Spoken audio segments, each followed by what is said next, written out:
আমরা বলতে চাই, আমরা শান্তিপূর্ণভাবে কর্মসূচি দিয়েছি। এই দেশে আগামী দিনে একটি সুষ্ঠু, নিরপেক্ষ, শান্তিপূর্ণ নির্বাচন করার জন্য জামাত ইসলামী যে 5 দফা দাবি দিয়েছে, এই 5 দফা দাবি মেনে নিয়ে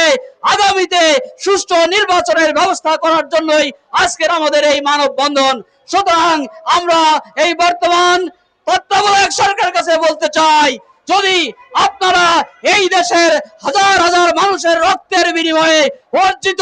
এই দ্বিতীয় স্বাধীনতাকে যদি আপনারা ফলপ্রসূ করতে চান, তাহলে আগামী নির্বাচনকে সুষ্ঠু এবং নিরপেক্ষ করার জন্য পিয়ার পদ্ধতি সহ সকল দাবি মেনে নিয়ে আপনারা জুলাই সনদকে সাংবিধানিক স্বীকৃতি দিয়ে আগামী দিনে আবার এই বাংলাদেশকে একটি সুন্দর, সুখী, সমৃদ্ধশালী বাংলাদেশ করার প্রত্যয় নিয়ে আপনারা আমাদের দাবি মেনে নেবেন, এই কথা বলে আমি